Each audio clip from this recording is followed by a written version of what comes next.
including an international rule-based normative order and the dignity of every human being. We reaffirm today our commitment to the Universal Declaration of Human Rights and to advancing equality, including the protection of indigenous peoples, women and youth within our borders and across our region. Yet we also acknowledge that the pursuit of justice is an arduous journey. My administration has pledged to reform and strengthen institutions, enhance transparency, and root out corruption. We do so not for accolades, but because our citizens deserve governments that serve them with integrity. We are on a quest for integrity in African leadership. Excellencies, Botswana has been blessed with the gift of diamonds. For decades, this resource has financed schools, hospitals, and infrastructure. But today, we confront the fragility of that reliance. Diamond markets fluctuate. Our people's needs do not recede. Our vision is clear: to diversify our economy, empower our people, and create resilience. We invite global partners to invest in renewable energy, technology, sustainable agriculture, and value-added industries. We extend an open hand to businesses, innovators, and institutions ready to walk with us on this journey of transformation. Botswana is a semi-arid country. Our people know the meaning of drought. We know the anxiety of scarce water, of crops that wilt and wither under a relentless sun, of livelihoods eroded by forces beyond our control. Climate change is not a distant threat, it is a present reality. That is why I've joined the Global Center for Adaptation, because adaptation must be at the center of sustainable development. I call on this Assembly to scale up financing for climate adaptation. Let us invest in water infrastructure, early warning systems, and climate-smart agriculture. Let us ensure that the promise of the Paris Agreement is not confined to paper, but realized in the lives of farmers, of herders, and children across the global South. Earlier this year, Botswana faced an acute shortage of essential medicines. This crisis exposed not only the vulnerabilities of our supply chains, but the wider inequities of the global health system. Access to medicines is a human right, not a privilege. We call upon the United Nations, international financial institutions, and the private sector to work with us to build resilient health systems. Together, let us explore local production, regional supply hubs, and fairer mechanisms to ensure that no nation is left to face health emergencies alone. As an African, I stand here as one of the trumpet voices of Africa, a continent all too often treated with affable indifference. Africa's voice is not heard. This United Nations cannot be truly international. It cannot be truly together and will not be better until our continent, home to 1/5 of the population of the world, is afforded an equal voice at the highest body of this organization. Friends and partners in the Permanent Five, it is time to make good on your promise to a continent. Agree a permanent seat on the UN Security Council for Africa for 80 years, the only continent without one. I also appreciate the decision by Britain, Australia, Canada, and France, among others, to give heightened attention and consideration to the Palestinian crisis. The carnage in Gaza, it must prick our collective consciences. We stand in solidarity with the Palestinian people in their pursuit of a home and of dignity. So too, we affirm our support for the sovereignty and territorial integrity of Ukraine. We urge all parties to stop the war and seek a peaceful resolution.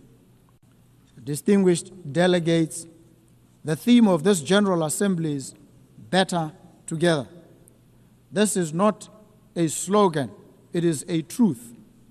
We are better together in combating pandemics, better together in adapting to climate change, better together in securing peace, and better together in ensuring that human dignity is not a preserve of the few, but the inheritance of all. Let us therefore recommit ourselves to multilateralism, not as a matter of convenience, but as a matter of deep necessity. For none of us can weather the storms of this century alone. As Botswana looks to the future, we do so with humility, but also with determination. We stand ready to contribute, to partner, and to lead where we can. Together, let us ensure that when future generations mark 100 years of the United Nations, they will say of us, they were a generation that turned words into action, promises into progress, and hope into reality. I thank you. Thank you so very much. En nombre de la Asamblea, agradezco al Presidente de la República de Botsuana. La Asamblea escuchará ahora un discurso de la excelentísima señora Sylvanie Berton, Her Excellency Sylvanie Berton, Dominica. President of the Commonwealth of Dominica. I request protocol to escort Her Excellency and invite her to address the Assembly.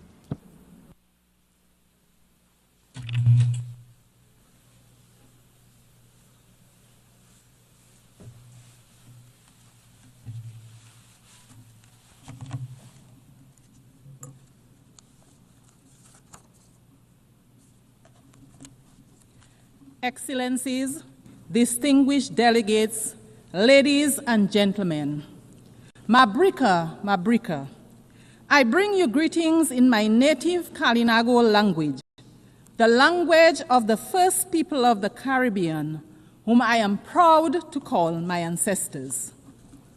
Madam President, on behalf of the government and people of the Commonwealth of Dominica, I am pleased to congratulate you, my fellow woman, on your appointment to guide the affairs of the 80th session of the United Nations General Assembly, a responsibility for which you are eminently qualified. We wish you every success in your new role. Excellencies, I address you at a pivotal time in the history of this organization, and indeed of this world. I am reminded of the words of the famous British novelist Charles Dickens in his acclaimed novel, and I quote, "A Tale of Two Cities," end of quote. A novel set in a time of social upheaval, division, and transformation. I quote, "It was the best of times, it was the worst of times," end of quote. Although this novel was written over 160 years ago, these words remain relevant today. As we celebrate 80 years of the existence of the United Nations, we are living a tale of two worlds. For some, it is indeed the best of times. Strong economies, access to education, medicines, top-class healthcare, clean water, sanitation, and housing. They are at the frontier of the artificial intelligence and other emerging technologies with expanding digital infrastructure and rising standards of living. But for many, it remains the worst of times. Persistent poverty, growing hunger, displacement, instability, and war. Nations on the front lines of climate change, enduring the worst impacts and death crises, not of their own making, but a price they pay for the excesses of others. Unfortunately, this is not fiction, but our shared reality. If we as the United Nations do not confront this duality, this inequality, we will write a catastrophe of our own. It bears restating that the UN was created 80 years ago to prevent wars, to promote peace and international cooperation based on ideals of mutual respect, human rights, and the rule of law. It has championed multilateralism, recognizing that no one country has the answer for the world's problem, that the world is interconnected, and to maintain peace, we should operate a rules-based and not power-based approach. A Tale of Two Cities portrayed a society where the powerful live in luxury and the oppressed suffer in silence. We can take heed of the warning that we glean from Dickens' work, that injustice should not be ignored, that when powerful nations impose their will on the less powerful without accountability or regard for the rule of law, they plant seeds of discord and future unrest. What have the lessons taught us? What should we ask ourselves as we gather year after year in this chamber? Are we truly listening to the nations that take the podium every year to decry poverty, inequality, climate change, underdevelopment, and conflict? Do we have a system where resources and decision-making are truly being equitably shared, or are we instead operating a system where power protects itself? I am reminded of the old African proverb, and I quote, "When elephants fight, the grass gets trampled," end of quote. We, the small island developing states, we are the grass. In today's geopolitical landscape, we feel the brunt of the impact when global powers engage in political, economic, or military confrontation. Economic sanctions, trade restrictions, aid conditionalities, conflict, and wars, to name a few, affect global supply and the affordability, availability, and transportation of goods and materials. This significantly increases the cost of doing business and the prices of basic foods on our supermarket shelves, putting several goods out of the price range of many.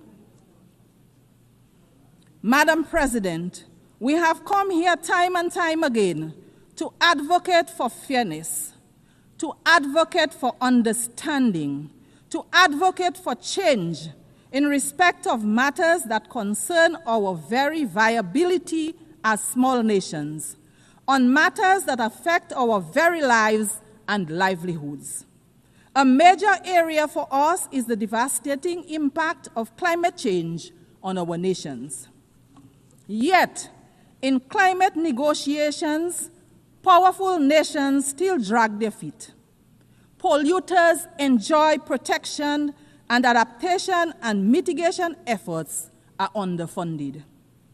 Meanwhile, our countries, which everyone accepts contribute the least to the climate crisis, continue to risk extinction from rising seas, extreme flooding, devastating storms, drought, amongst many other negative impacts of climate change. Madam President, how can this be fair? How can this be morally defensible? While we complain about these things, equally horrifying is the indiscriminate and deliberate loss of life that we see around the world from bombings, from induced hunger, from sanctioned violence, and genocide. We do not have the power to prevent the storms and to bring the rains where there is drought, but we do have the power to limit further climate change and help countries adapt and mitigate its impact. So too, we have the power to end wars and not start new ones. We have to be willing to talk to each other, to empathize with each other. We should return to the founding principles of the United Nations. Wherever there is conflict, be it in the Horn of Africa, the Middle East and Southeast Asia, or sad to say, in the Caribbean, major powers engaging in geopolitical conflicts result in civilians becoming collateral damage, economies collapsing, increase in prices and instability. I want to emphasize here today that there is no place in the Caribbean for war. The Caribbean is a zone of peace. Any military conflict in the Caribbean will have significant negative impacts on the Caribbean and Latin America. There is a better way to resolve differences. We urge the powers that be to find another way. And so, Madam President, I return to our tale, where a man dismissed by society gives his life for another. Are the wealthiest nations willing to give up dominance for fairness, to make sacrifices to ensure justice, equity, and climate resilience for all? Will we choose compassion and empathy over control and indifference? Madam President, we stand in solidarity with the people of Haiti.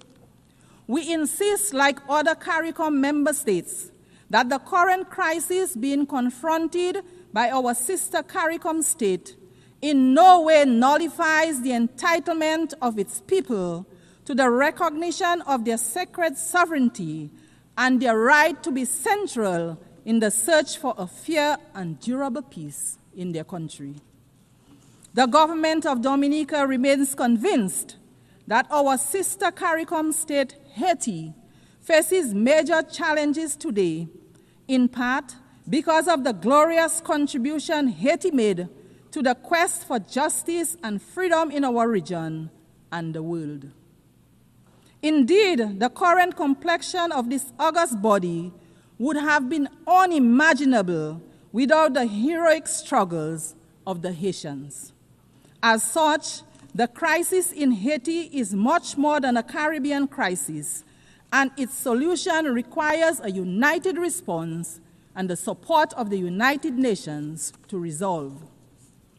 My delegation unreservedly supports the position of CARICOM on the situation in Haiti, a position that rightly calls for a Haitian-led and owned transition process to bring across systematic changes for the benefit of the Haitian people. Let us provide them with all the support that they need. Nothing less is demanded of us. Madam President, the Commonwealth of Dominica is keen to underscore its commitment to advocating for unity, justice, peace, and the sustainable human development that they foster. In this regard, we continue to urge that the long-running, unjust, and illegal economic embargo against the people of Cuba be revoked.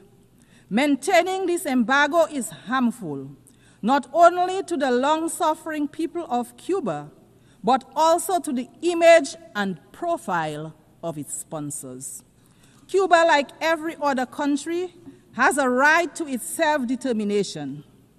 Dominica continues to stand in solidarity with Cuba. The trade and economic embargo imposed against our brothers and sisters in Cuba continues to be of great concern to us in the Caribbean. Its lifting grows increasingly urgent. Therefore, the Commonwealth of Dominica once again joins its voices with the voices of the overwhelming majority of members of this global organization to call for the immediate lifting of trade restrictions and export bans imposed on the good people of Cuba. They are unjustified. They are unjustifiable. They belong to a bygone era. They should cease to exist. They fall, in our view, within the grand narrative of yet another Caribbean people's struggle for liberation. It is for these reasons that the government of Dominica strongly urges a radical reconsideration of these actions. Madam Speaker, our steadfast advocacy for respect for the United Nations norms of sovereignty and non-interference impels us as well to urge that the right of the government and people of Venezuela to resolve internal challenges without outside interference be respected. We renew our condemnation of the imposition of sanctions on Venezuela.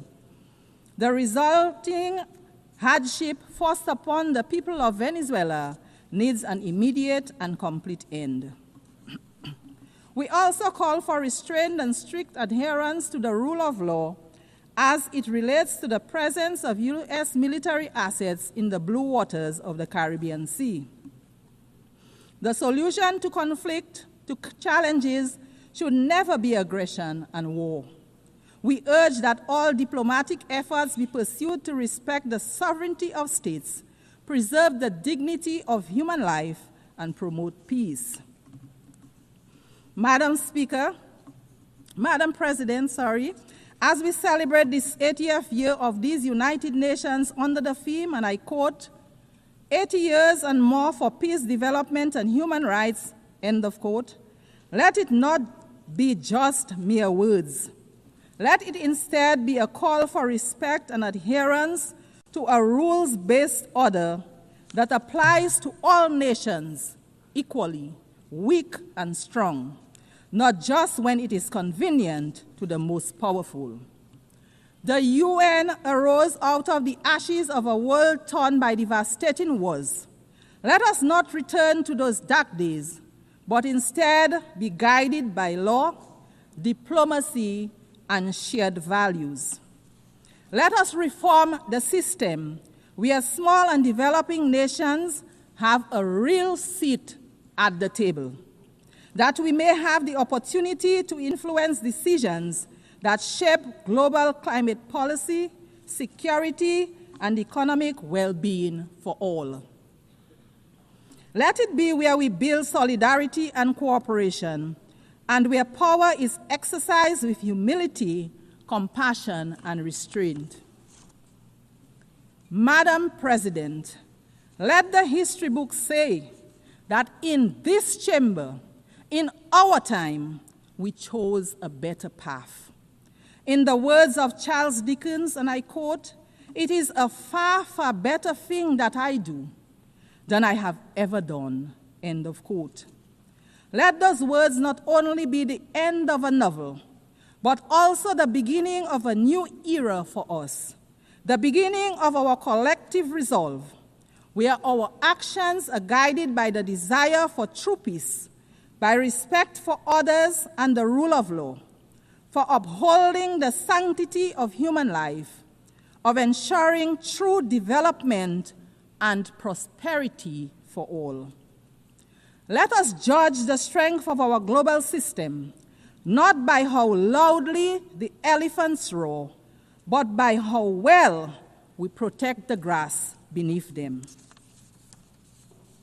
Excellencies, the challenges before us are too great and complex for any one nation to solve alone. We all need each other. So let us leave this hall committed to action, committed to partnership, and committed to each other. Because the truth is simple, yet profound. We are always stronger, wiser, and better together. Madam President, I look forward to the day when a woman leads this great institution as Secretary General, which to my mind would be a symbol of true equality. I thank you for the courtesy of your attention. Thank you. Muchísimas gracias a la presidenta de Commonwealth de Dominica. The President of the Commonwealth of Dominica. La Asamblea escuchará ahora the Assembly will now hear an address by His Excellency Wesley Simina, President and Head of Government of the Federated States of Micronesia. I request protocol to escort His Excellency and invite him to address the Assembly.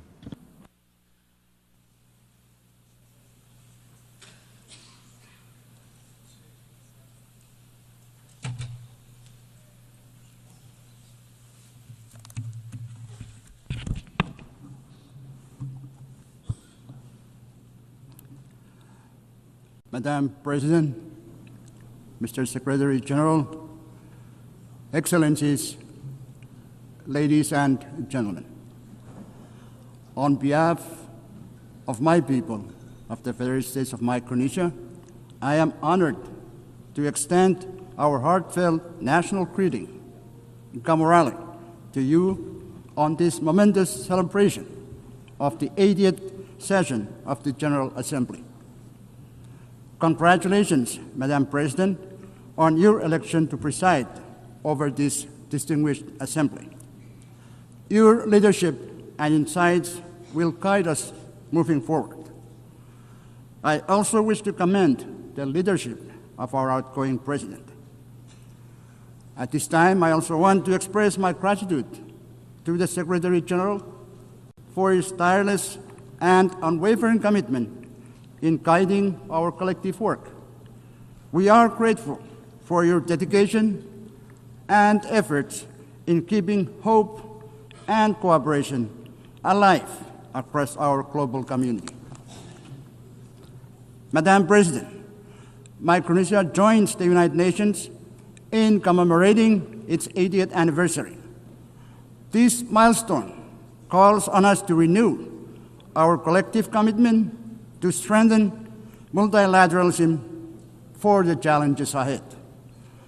Reiterating our commitment to multilateralism and inclusive reform, Micronesia emphasizes that any measures taken under the UN-80 initiative must reflect the delicate balance and unique vulnerabilities faced by small island developing states.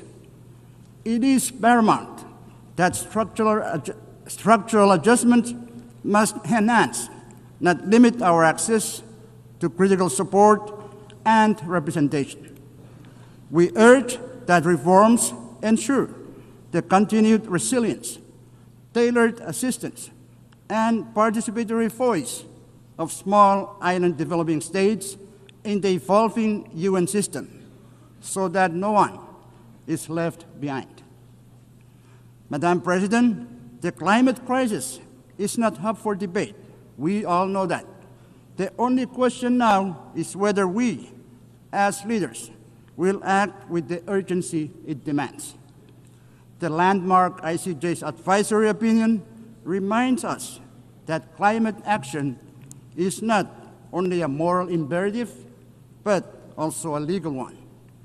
It affirms that all states, particularly those who are parties to the UNFCCC and Paris Agreement, must do their fair share to limit warming to 1.5 degrees Celsius, and that major emitters carry the primary duty to act and keep 1.5 alive.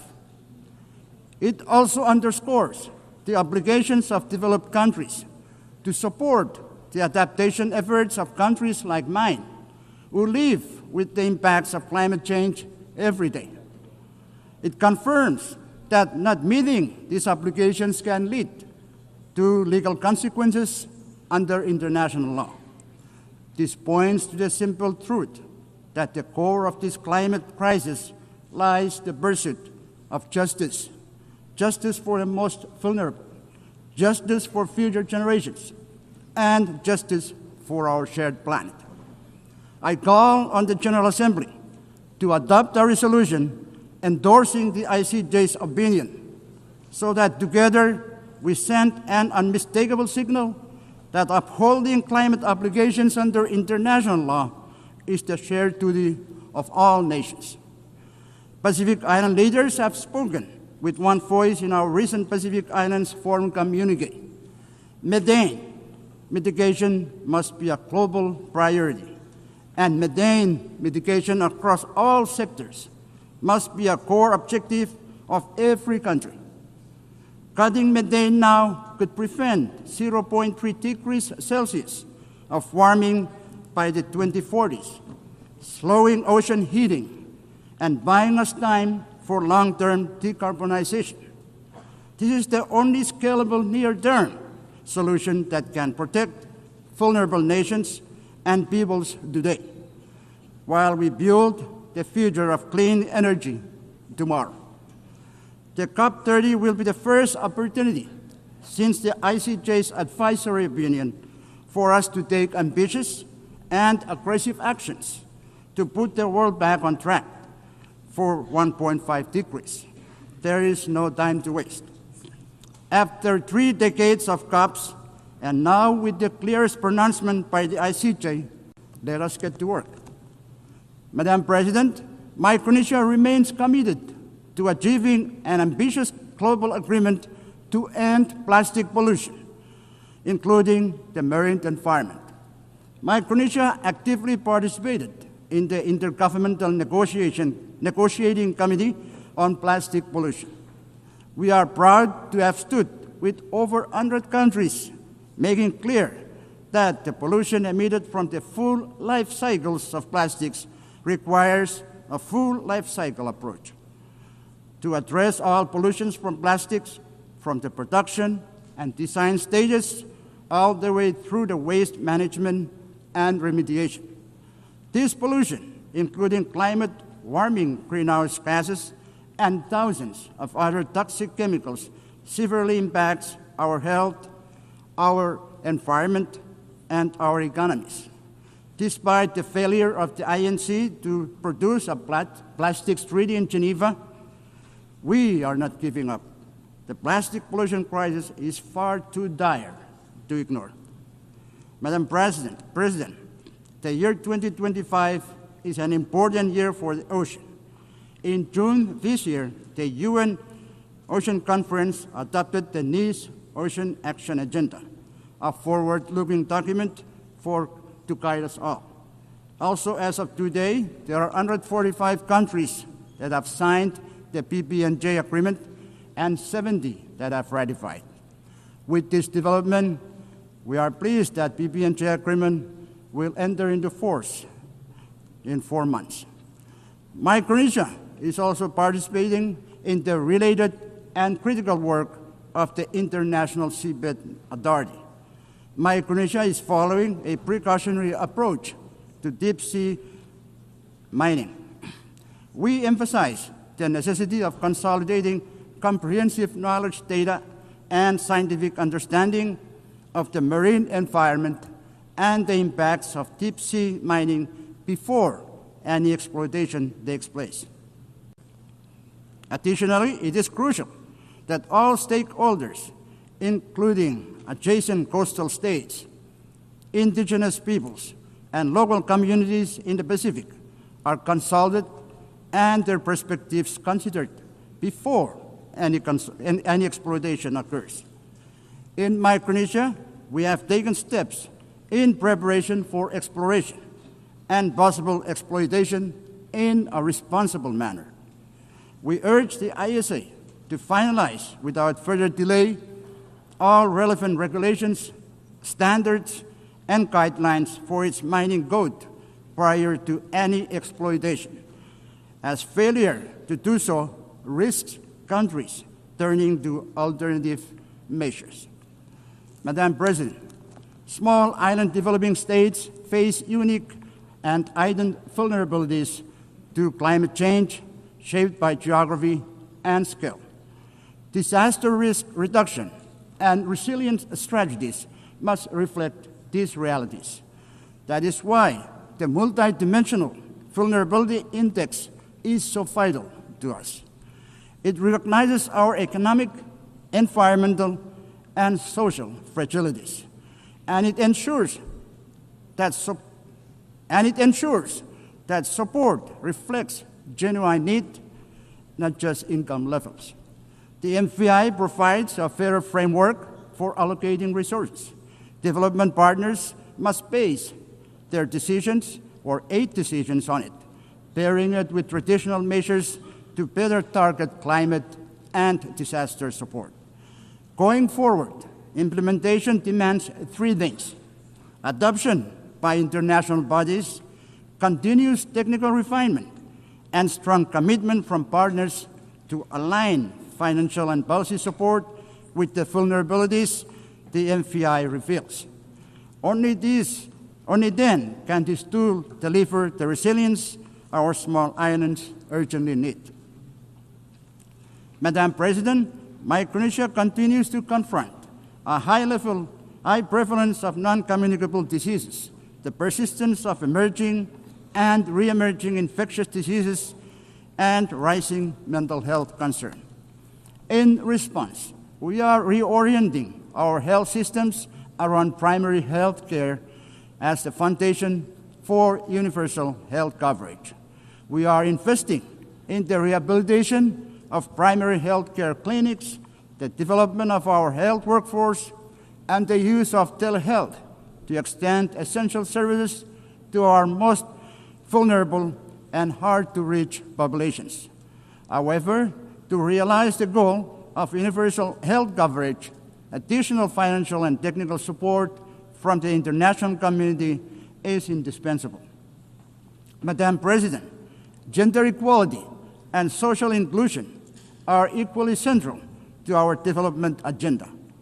Our strategic development plan places this at its core, with the objective of ensuring equal access to services, equitable participation, and opportunities for all our citizens to thrive.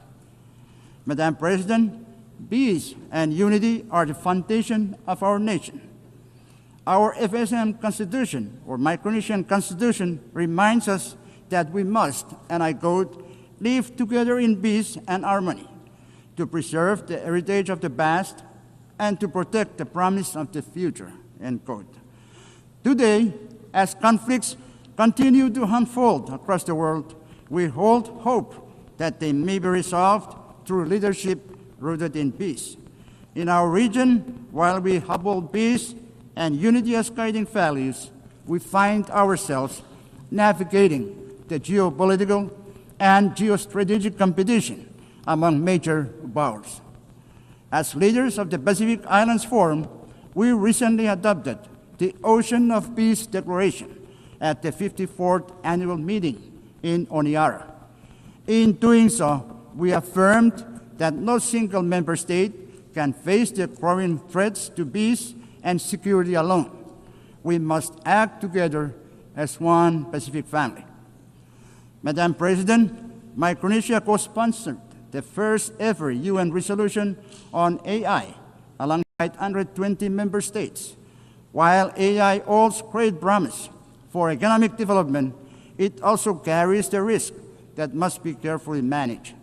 The inclusive and constructive dialogue that shaped this resolution offers a model for future discussions, including those on peace, security, and the responsible military use of AI. As the digital world advances at an unprecedented pace, global cooperation is essential to ensure that AI systems remain safe, secure, and trustworthy. Micronesia, through our own cybersecurity efforts, is committed to developing national strategies and policies to safeguard our digital data and mitigate the risk of malicious attacks.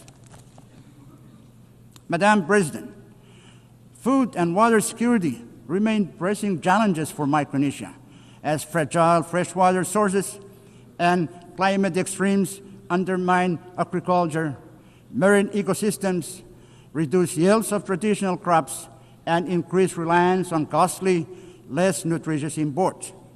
Compounding these challenges, just days ago, I was compelled to declare a national state of emergency due to an ongoing oil leak from a World War II sunken vessel in Chuk Lagoon. This ship, together with more than 60 other wartime wrecks, has rested in our waters for nearly 80 years since the war's end. But now, these remnants of conflict pose new dangers as toxic oil seeps into our ocean, threatening our fisheries, coastal communities, and livelihoods. The scale of this crisis far exceeds Micronesia's capacity to address alone. As we mark the 80th anniversary of the war's end, we appeal to the international community to work with us in transforming this legacy of war into an opportunity for cooperation. Madam President, Micronesia again emphasizes the urgent need to address the current structure of the United Nations Security Council, which fails to represent the geopolitical realities of the 21st century. The exclusive nature of its permanent membership creates inequities and hampers effective responses to global crises. To enhance legitimacy and accountability, we must restructure the Council to include underrepresented voices, including Japan, India, Germany, Brazil, and the African continent. Such reforms would better reflect modern international dynamics and strengthen the Council's role in promoting peace and security. Madam President, 8 years ago, the United Nations was founded on a simple but enduring truth. Every nation, big or small, has a voice, a vote, and a role to play in shaping the world we share. Micronesia may be small, but our voice, our vote, and our place within the international community is committed to choosing that we are, in fact, better together. That truth must guide us still, because, big or small, every nation has the power to choose peace over conflict. Big or small, every nation has the power to choose peace over conflict. Big or small, every nation has the duty to protect our planet from harm. Big or small, every nation has the responsibility to defend justice and human dignity. Big or small, we always have been and always will be better together. I thank you. Muchísimas gracias al presidente y jefe de gobierno de los Estados Federados de Micronesia. La Asamblea escuchará un discurso The Assembly will now hear an address by His Excellency Taye Atse Selassie Amde, President of the Federal Democratic Republic of Ethiopia. I request protocol to escort His Excellency and invite him to address the Assembly.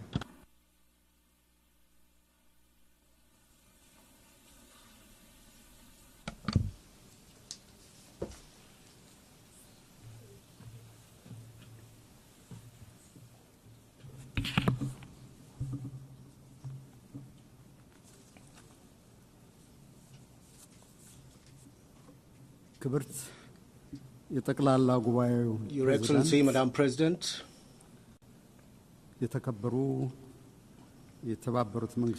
Your Excellency, Secretary General Antonio Guterres, ladies and gentlemen, President, Excellency Annalena Baerbock, I would like to extend my heartfelt congratulations to you and your country, Germany, on your election as President of the 80th session of the United Nations General Assembly, and wish you a productive tenure. I would also like to thank His Excellency Philemon Yang, President of the 79th session of the General Assembly, for his able leadership. It is a great honor for me to address this August Assembly representing my country, Ethiopia, a founding member of the United Nations on this historic occasion, which marks the 80th anniversary of the organization.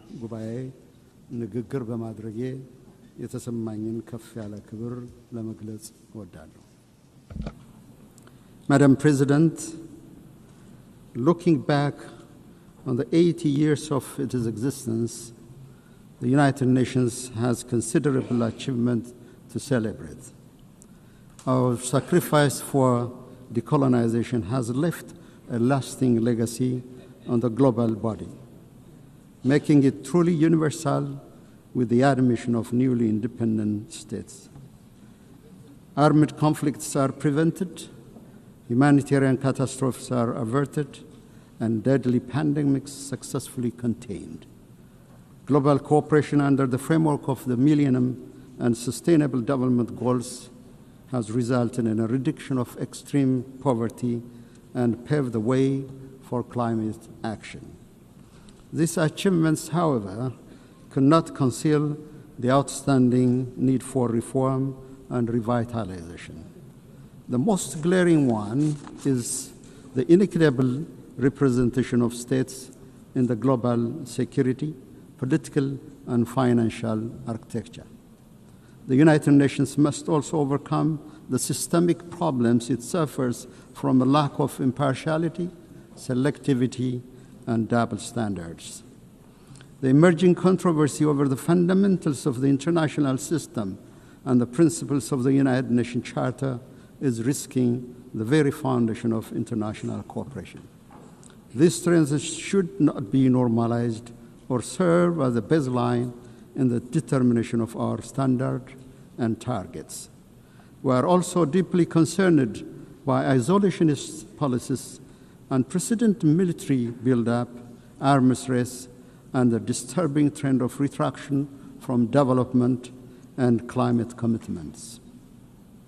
These worrying trajectories are counterproductive to the collective progress of humanity and undermine the very premises of peaceful interstate relations. It is Ethiopia's conviction that the remedy lies within our reach. No state can single-handedly manage global challenges. We therefore call on fellow member states, especially developed countries that have historical responsibilities, to reverse recent downward trends and intensify efforts towards the collective public good of development and peace. Madam President, Ethiopia supports the peaceful resolution of all conflicts. The path of violence must yield to the power of diplomacy. We affirm our historic position on the right of the Palestinian people for self-determination. Direct negotiation among the warring parties is an immediate necessity. Humanitarian assistance must reach to all the people in need. This is not a political preference, but a moral imperative. As Ethiopia has pronounced in its position during the adoption of the resolutions on the two-state solution, the international community should join hands to end the vicious cycle of violence and stalemate in order to give peace a chance. We wish to underscore any proposed peace and reconstruction plan in the Middle East should not create complications to adjacent countries and regions. More than any time before, the United Nations is indeed called upon to face events that greatly exceeds its powers and capabilities. It was in 1949, at the fourth session of the General Assembly, the Ethiopian delegation forewarned the risks of ineffectiveness and intrusion into the mandates of the General Assembly. This was caused by the excessive number of bodies and mechanisms created. It is in this light that we see the ongoing reform process under the UN 80 initiative as an opportunity to preserve the mandate of the General Assembly by rectifying its dispersion to a multitude of other bodies. Ethiopia reiterates Africa's long-standing call that there should be more decentralization and deployment of institutional and financial capacity to the global south, especially to the African continent, where the United Nations has most of its programs. Madam President, Africa, guided by Agenda 2063, is advancing development as its preferred security policy. The continent is scoring a higher rate of economic growth. Domestic revenue mobilization is on the rise. Africa's climate action in renewable energy development, emission reduction, and afforestation is indeed unmatched in any other parts of the world. Efforts to enhance public welfare, combat transnational threats, and decrease inequality are being intensified. Despite these achievements, the global crisis continues to impact Africa's capabilities to deliver on development aspirations. Chief among this is the compounding debt crisis. In line with the Addis Ababa Action Agenda and Civil Outcome document, we emphasize the need to advance an ambitious agenda on development finance. Coercive measures and trade restrictions, in particular those targeting Africa, must be lifted immediately. More importantly, Ethiopia calls for a new global action for debt cancellation, restructuring, and suspension. Madam President, it is our view that the national security of states, especially those in the same region, is indivisible and interdependent. To this effect, we will intensify our efforts to combat global terrorists operating in our region. We call on the international community to extend the required support to the African Union peace missions, in particular the African Union Support and Stabilization Mission in Somalia. Now is not the time to retreat from global action in combating terrorism. Furthermore, we reiterate our call for urgent action to reform the United Nations Security Council. Africa's representation in both categories of membership of the Council must be given priority. There is no shortcut or half solution to this long-standing pursuit for justice. Distinguished delegates, excellencies, I have the distinct pleasure to share with this august assembly recent milestones of great significance achieved by the people of the Nile River Basin. With entry into force of the Agreement on the Nile River Basin Cooperative Framework, the Entebbe-based Nile River Basin Commission is nearing establishment. This year, we also celebrated another milestone. On the eve of the Ethiopian New Year, Ethiopia commissioned the Grand Ethiopian Renaissance Dam, which transforms Ethiopia's renewable energy generation capacity. The Grand Ethiopian Renaissance Dam, with an installed capacity of over 5,000 megawatts, signifies our commitment to clean energy for all. Its true meaning is found in the lives it transforms. The Renaissance Dam brings light to 60 million Ethiopians who currently lack access to any form of clean energy. It promises power to Ethiopia's energy demand, which grows by more than 20% every year. It is a symbol of liberation of millions of Ethiopian women and girls, freeing them from the back-breaking search for firewood. The dam will be instrumental in the attainment of all of the Sustainable Development Goals. It boosts our capability to provide clean water to our people who live under chronic shortage, create employment to our youth, and ensure food security. GERD also enhances regional connectivity. The overwhelming support and solidarity we received on the occasion of the inauguration inspired greater efforts to forge cooperation among the riparian countries of the Nile River Basin. Madam President, our Pan-African aspiration to break the vicious cycle of underdevelopment should bring our countries together to realize initiatives that will transform the lives of our people. The time is now to work towards Africa's true independence, driven by African agency and guided by the common destiny of our people. Ethiopia, with its second largest population in Africa and significant maritime trade, places high importance on the safety and security of maritime navigation in the Red Sea and the Indian Ocean. We concur with the Secretary General's statement during the Awaza conference that no state should be locked out of opportunities for growth, finance, and technology due to geographical circumstances.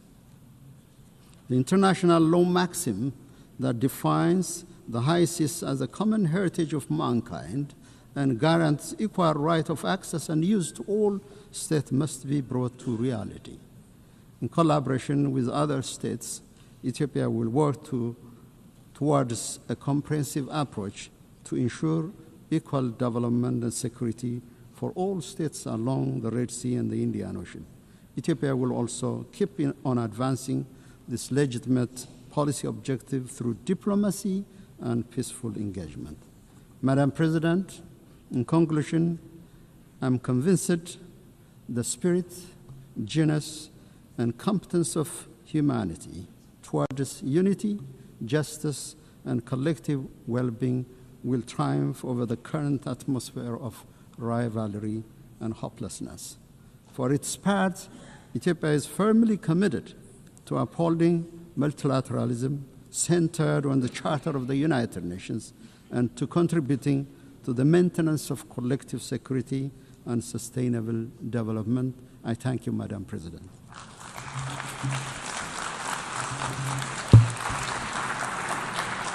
On behalf of the Assembly, I wish to thank the President of the Federal Democratic Republic of Ethiopia.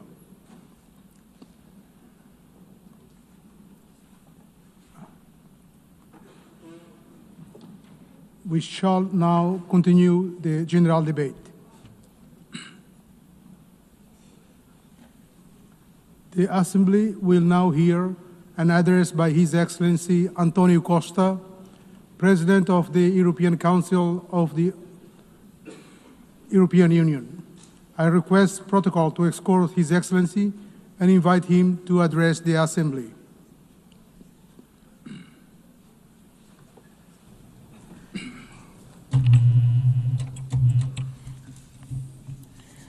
Senhor Presidente, Excellencies, ladies and gentlemen, the world faces a crucial choice. Do you want a rules-based international order that upholds multilateralism and the United Nations Charter, or a chaotic world based on unilateralism, violence, and disruption? The European Union knows where it stands. We are a project of peace, of reconciliation, of social justice. We are and will remain a steadfast defender of multilateralism, of the rules international-based order, and of the United Nations Charter. The alternative to this international rules-based order is a chaotic and violent world. As seen in Sudan, an unreported and devastating conflict with destruction of huge proportions, as seen in Gaza, as seen in Ukraine.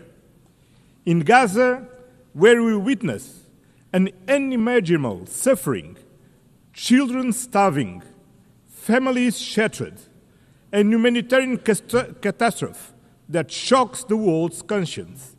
The use of starvation as a weapon of war is immoral and one that defies words.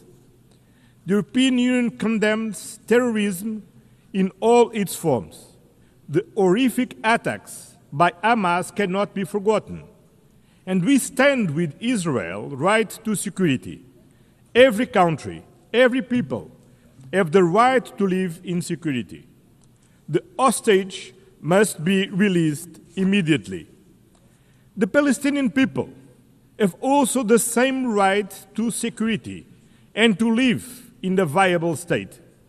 A negotiated two-state solution is the only path to peace. Security for both peoples, dignity for both peoples, this is the solution we seek. The European Union has been an indispensable partner in the region. We are the largest provider of humanitarian aid to Palestinians. European funding has kept hospitals, schools, and institutions running. We have been, over the years, the largest supporter of the Palestinian Authority, supporting them in their reform agenda and in their efforts to ensure effective control of all the territory of Palestine. Dear friends, the European Union fully assumes its responsibilities, but we alone cannot stop this humanitarian catastrophe. Peace in the Middle East requires a collective response, and we need everyone to assume their responsibilities. We must act together and demand the unconditional release of all hostages, an immediate ceasefire, full and unimpeded humanitarian access, an end to illegal settlements, a renewed, credible commitment to a two-state solution. This was the strong message from the two-state conference hosted on Monday by France and Saudi Arabia, to which the European Union is fully committed. In Ukraine, a sovereign nation was brutally attacked by a permanent member of the Security Council, in clear violation of the United Nations Charter, a clear violation of sovereignty, territorial integrity, the respect of internationally recognized borders, and the right to choose its own destiny. Principles that bind all the members of the United Nations. This aggression threatens not only Ukraine, it threatens every nation in this assembly. If we accept Russia's invasion of Ukraine, no country will ever be safe. There is only one root cause to this war: Russia's refusal to accept Ukraine's right to choose its own destiny. For over 3 years, this war has claimed innocent lives, destroyed cities, and fueled global insecurity. Our collective security is tied to Ukraine's resilience. The European Union stands firm in supporting Ukraine in their fight for a just and lasting peace, in their efforts to bring an end to the killing and Russia to the negotiation table, in their future reconstruction, in providing security guarantees to prevent future attacks, in their path to full membership in the European Union. We will continue to apply pressure on Russia to end this war. We call for meaningful negotiations and an immediate ceasefire and a just and lasting peace. This is not Ukraine's fight alone. It is a fight for the principles we all hold dear. Excellence, Your Excellencies, the European Union is determined to build a world founded on the fundamental values that we share with the United Nations: peace, human rights, and sustainable development. Human rights are the foundation for global peace and stability. Social protection, decent jobs,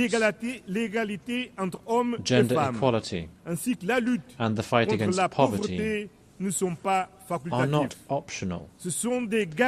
Rather, they are the guarantees of human dignity, of social stability, and of lasting peace between nations. The European Union defends freedom, democracy, and human rights, values which today are threatened by disinformation and by the abuse of digital technologies.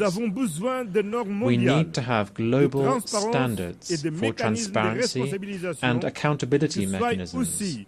They also need to be as dynamic as the technologies that we are trying to regulate, to make sure that digital technologies give citizens means to act, and not autocrats or the new technology oligarchs.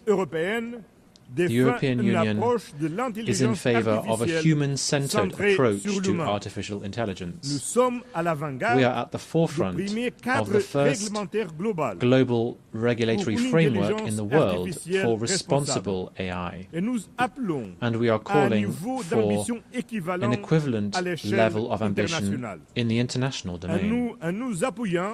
We are doing this based on our fundamental values: dignity, democracy, and the rule of law. Your Excellencies, climate change is not fake news. It is a scientifically proven fact that is affecting our present and our future. Destruction and deaths brought about by fires, floods, and hurricanes are not an invention. We're talking about something all too real. In addition, investing in decarbonization is key for the energy sovereignty of every country, for innovation, and for the competitiveness of our economies.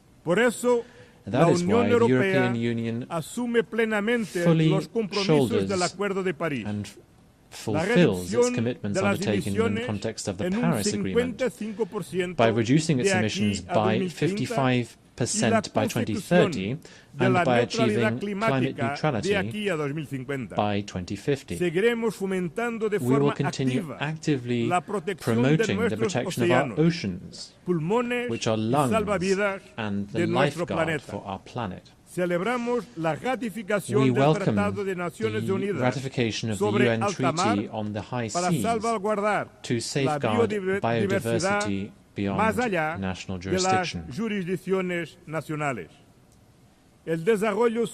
Sustainable development also means building alliances, not dependencies. We are at the forefront of the fight against climate change. Through the European Union's Global Gateway Programme, some 300 billion euros are being mobilized by 2027 in sustainable investments and connectivity throughout the world. This is a decisive contribution to help attain the Sustainable Development Goals. In addition, the European Union, together with its member states, accounts for some 42% of global development assistance. We are the main donors to the World Health Organization, UNICEF, and the United Nations Development Programme. We lead and we will continue to lead global solidarity, even at these times of major budgetary restrictions affecting the United Nations system. Lastly, we need to make headway in reforming the international financial architecture and in the management of debt. The international financial system needs to be fairer, more inclusive, and more tailored to current challenges, so that it can also help us to close the financing gap for development by following the path that has been set by the Seville commitment. Excellencies, the European Union is a global partner. The European Union and its member states are staunch political supporters and the largest collective donors to the United Nations. As the pillar of the multilateral system, we are working closely with other regional partners. That is why we are building stronger trade and industrial partnerships across the globe. We are advancing deals with Mercosur, Mexico, India, Indonesia, the Philippines, and Thailand, not just to boost trade, but to increase global predictability and resilience. The trade and investment agenda, based on fairness, sustainability, digital innovation, labor rights, and climate alignment. Because trade deals, not tariffs, deliver real benefits for all countries, companies, and citizens. In the multipolar world, we are building a powerful global network of partnerships with Africa, Latin America, and the Caribbean, United States and Canada, the Arab world, Asia, and the Pacific, as well with our European neighbors. In today's multipolar world, there is no global south or global north. Both are plural. And the European Union will continue to work with all partners in the spirit of global solidarity and meaningful partnership. Because multipolarity needs an effective multilateral system, a rules-based international order under the United Nations Charter. And this commitment stems from our own history. Europe rebuilt itself from the ashes of World War II through peace, through reconciliation, and through integration. We know these principles work because they worked for us. At a time when international cooperation is being tested, the value of reliable partnerships has never been greater. The European Union is a reliable and predictable partner and stands firmly with the United Nations. We will defend its principles, support the reforms of the United Nations Secretary General António Guterres, work to make the United Nations more inclusive, more representative, and more effective, with the UN 80 reform initiative and the implementation of the Pact for the Future. At a time when multilateralism is under threat, let me leave you with one simple promise. You can count on the European Union. Count on us to stand for peace, for multilateralism, for justice, for human dignity, for sustainability.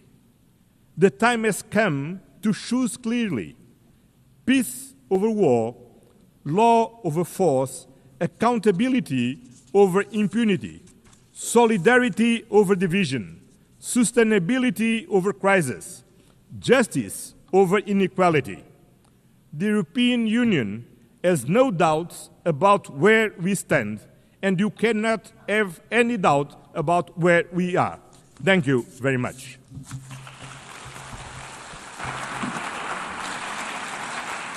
On behalf of the Assembly, I wish to thank the President of the European Council of the European Union.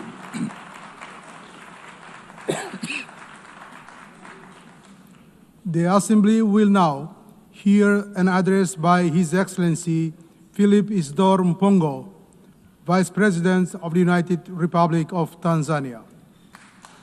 I request protocol to escort His Excellency and invite him to address the Assembly.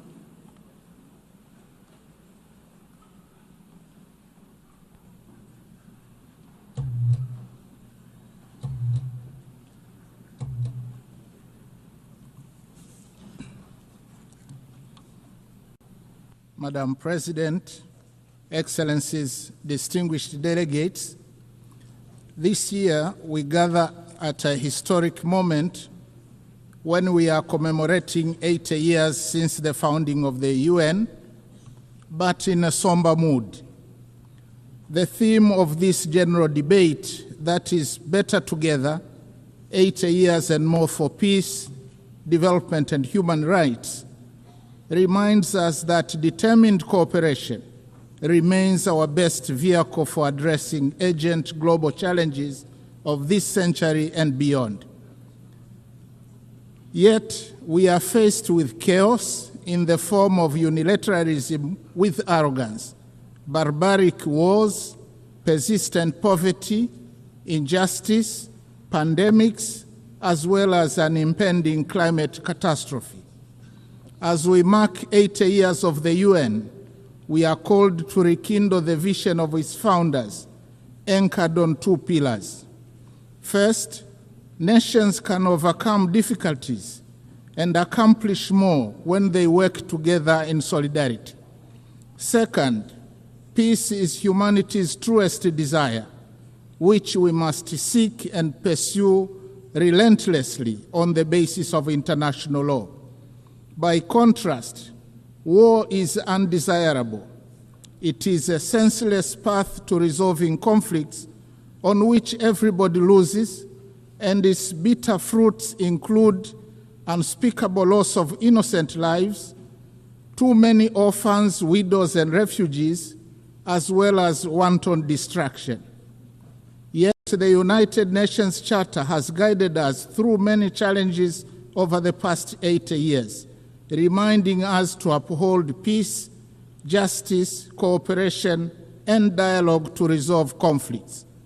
Today, as the world faces new tests, we must therefore hold firmly to these same principles, for it is only by respecting and living by the Charter that we can honor the past and build a safer and better future for all of us.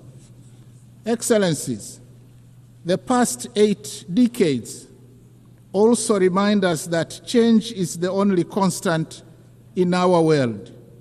The challenges of today are not the same as those of yesterday, nor will they be the same tomorrow.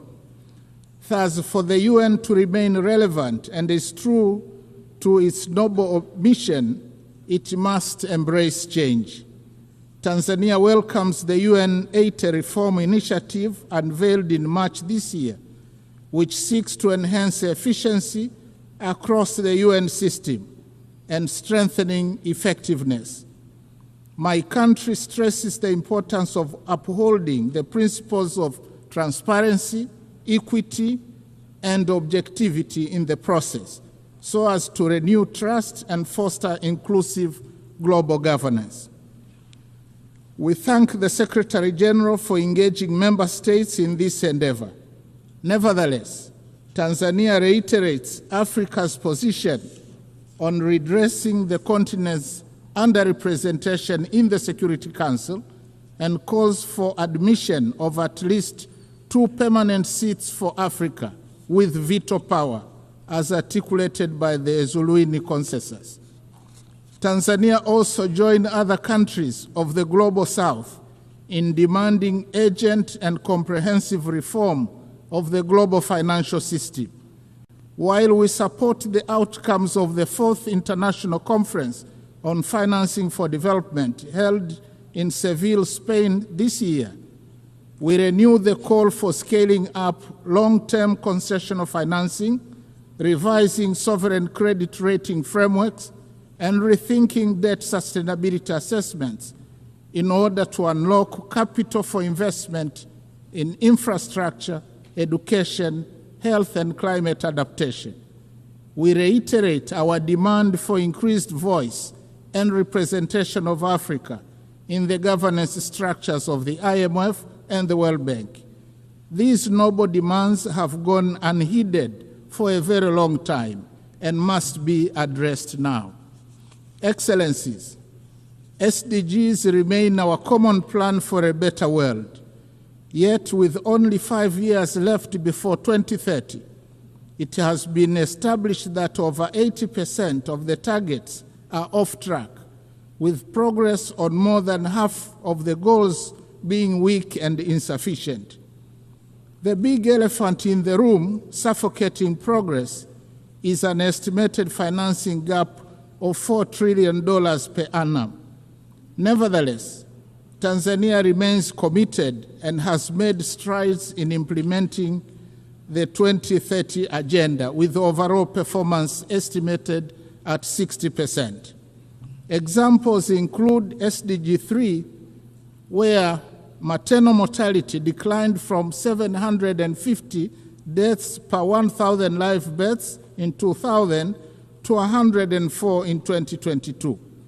For SDG 6, access to clean and safe water increased in both rural and urban areas from 32 and 55% in 2000 to 79.9 and 94% respectively by 2024. On affordable clean energy, SDG 7, the number of villages connected to electricity increased from 8,587 in 2000 to 12,318 in 2024. Only 15 villages remain without electricity. However, significant challenges remain, especially on environmental sustainability, that is SDGs 13, 14, and 15. Going forward, we urge the international community to strengthen collective response to climate change, seizing the opportunity presented by COP30 in Belém, Brazil, prioritizing delivery on the pledges for climate action, including capitalization of the Loss and Damage Fund. We call for increased long-term concessional financing, technology transfer, and fairer trade terms to complement our zeal in domestic revenue mobilization, reversing capital flight, and pursuit of win-win partnerships in the exploitation of our natural resources. I am glad to inform the Assembly that in June 2025, we launched the Tanzania Vision 2050 that articulates our long-term development aspirations and dovetails quite well with the SDGs agenda. Excellencies, peace is not a bonus. It is a prerequisite for socio-economic development. We must therefore seek and pursue peace tirelessly.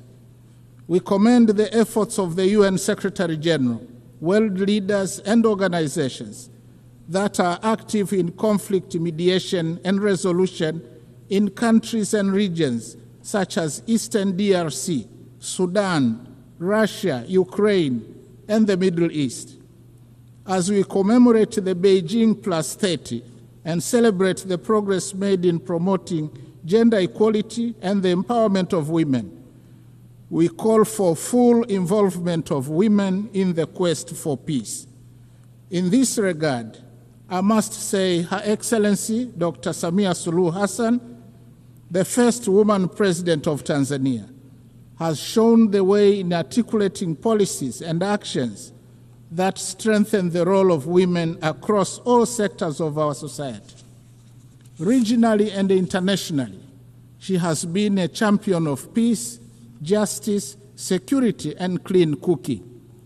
Tanzania, as a member of the African Union Peace and Security Council, and in our then role as chair of the SADC organ on politics, defense, and security cooperation over the past year, actively contributed to peace initiatives and supported measures to prevent and resolve conflicts. In this spirit, Tanzania announces its candidacy for a non-permanent seat on the UN Security Council for the term 2029-2030, reaffirming our commitment to global peace and security. Excellencies, Tanzania opposes the continued imposition and proliferation of unilateral coercive measures which undermine the principles of sovereign equality and peaceful coexistence enshrined in the UN Charter. Such measures, often applied without mandate of the Security Council, represent a form of economic aggression that disproportionately harms innocent civilians by depriving them of essential needs such as food, medicines, and capital goods. In this context, Tanzania reiterates its principled solidarity with nations, including Zimbabwe and Cuba, and the peoples who continue to endure the adverse effects of the long-standing economic embargo and sanctions. We stress that these embargoes and sanctions contravene international law. Similarly, Tanzania stands in solidarity with the people of Palestine and Sahrawi, who continue to be denied the fundamental rights of freedom, sovereignty, and self-determination. Tanzania also strongly condemns all forms of terrorism carried out within or across national borders. Madam President, Excellencies, and distinguished delegates, in his last speech to the United Nations General Assembly prior to retirement in 1985, Mwalimu Julius Nyerere, the founding president of my country, articulated the principle that, and I quote, "To be silent when we see danger, to refrain from attacking policies which are seen as contrary to the interests of peace and justice, to do these things would be to surrender our freedom and our dignity. That we shall never do." End of quote. Following the same principle, Tanzania considers unilateralism and misuse of military might, as well as shameful incapacity of the international community and global powers to bring an end to bloodshed and horrific wars raging in many places around the world, to be unacceptable. Similarly, Tanzania condemns the resurging use of the law of the jungle as a means of resolving conflicts, as well as committing atrocities that cast shame on the whole of humanity, particularly extreme violence against children, women, the sick, and the elderly in conflict situations, as well as imperial attitudes, including that of regarding Africa as a free mind to be exploited and ample land to be plundered.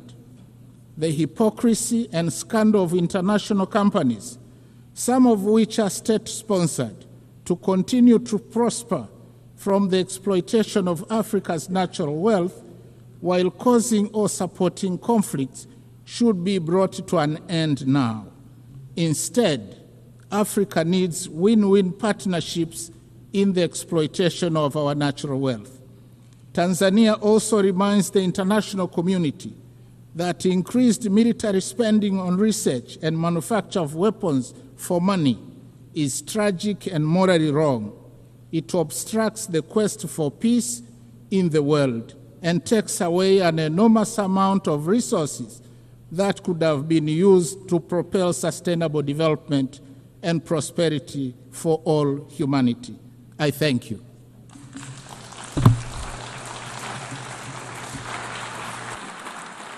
On behalf of the Assembly, I wish to thank the Vice President of the United Republic of Tanzania. The Assembly will now hear an address by Her Excellency Chisika Rose Epelalupo, Vice President of the Republic of Uganda. I request protocol to escort Her Excellency and invite her to address the Assembly.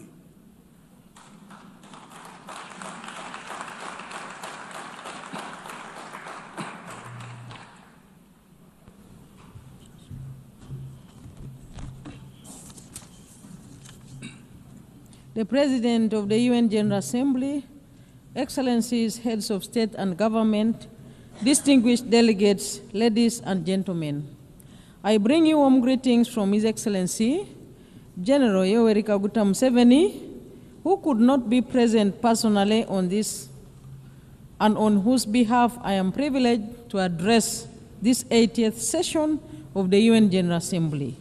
Madam President, let me begin by warmly congratulating you on your election as the President of the 80th session of the UN General Assembly. Uganda assures you of its full support throughout your tenure, and I also extend our appreciation to His Excellency Philomen Yang for his capable leadership during the 79th session. We commend the Secretary General, His Excellency Antonio Guterres, for his continued commitment to the roles and responsibilities of the United Nations. This year marks 80 years since the founding of the United Nations, born out of the devastation of the Second World War, with the aim of preventing future wars and promoting global cooperation. This anniversary is timely and is a reminder of our shared responsibility to uphold multilateralism and strengthen global solidarity in addressing common challenges. The theme of this year's General Assembly, Better Together, resonates well with our national objectives. Uganda firmly believes that multilateralism remains an essential framework for building collective solutions to global problems. We reaffirm our commitment to the Charter of the United Nations as the cornerstone of multilateralism, international diplomacy, and cooperation with the global mechanisms to promote and support the intertwined values of humanity, namely peace and security, human rights, and shared prosperity. We are equally committed to fast-tracking the achievements of the 2030 Agenda on Sustainable Development and implementation of the Pact for the Future. Madam President, Uganda continues to play an active role in advancing peace, stability, and security within our region, e.g. in Somalia, South Sudan, DRC, and the Sudan. Uganda remains committed to the peaceful resolution of regional conflicts. We remain the largest troop contributor to the African Union mission in Somalia since 2007, which has been succeeded by the African Union Transition Mission in Somalia, and now the African Support and Stabilization Mission in Somalia. As a country, we have invested both human and financial resources in promoting peace and stability unreservedly. These efforts require reliable and predictable funding. We therefore call on the international community to commit adequate resources for peace-building and peacekeeping missions to ensure that their sustainability, effectiveness, and success becomes a reality. In South Sudan, Uganda continues to support the peace process as one of the guarantors of the Comprehensive Peace Agreement, contributing to efforts aimed at restoring stability and unity in the country. On the peace efforts in the eastern part of the Democratic Republic of Congo, Uganda has been working with regional leaders on the Nairobi and Luanda processes aimed at finding a lasting solution, and we also remain supportive of other complementary efforts by the international community. Madam President, we urge greater international support for regionally led peace-building and stabilization initiatives, recognizing them as vital foundations for inclusive and sustainable development. We also call for enhanced global cooperation in tackling the root causes of conflict, including inequality, climate change, pandemics, new technologies, transnational crime, and terrorism. Madam President, Uganda calls for the comprehensive reform of the United Nations Security Council to address the imbalance in its current configuration and make it more equitable, just, and democratic. We demand for Africa's representation on the Council as a special case, as a matter of urgency in both the permanent and non-permanent categories, in line with the common African position enshrined in the Eswatini Consensus and Sate Declaration. Africa must have 2 seats in the permanent category with all rights and privileges, and 2 additional seats in the non-permanent category. On the question of Palestine, we urge the international community to give renewed priority to the realization of the internationally endorsed 2-state solution. We appeal to the United Nations Security Council to play a decisive and just role in resolving the Palestinian issue, which is crucial for lasting peace in the Middle East and central to global peace and security. We join the international community in the long-lasting call to end the embargo on Cuba that has been tightened recently with unfair designation as a state sponsor of terrorism. Uganda is recognized globally for its progressive refugee policies. Madam President, we host the largest number of refugees in Africa, currently standing at 1.9 million. Uganda allocates land to refugees and integrates them into our national systems, sharing public services such as education and healthcare, etc. However, this model is under serious pressure due to declining international support amidst rising global geopolitical tensions.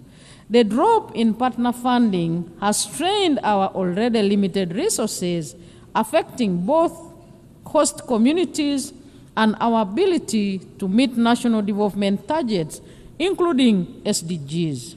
Uganda remains committed to upholding its obligations, but we cannot do this alone, as it diverts vital resources from our national development needs. Madam President, we therefore urge the international community to meet its obligation and support host countries like Uganda. Refugee hosting should not become a debt burden.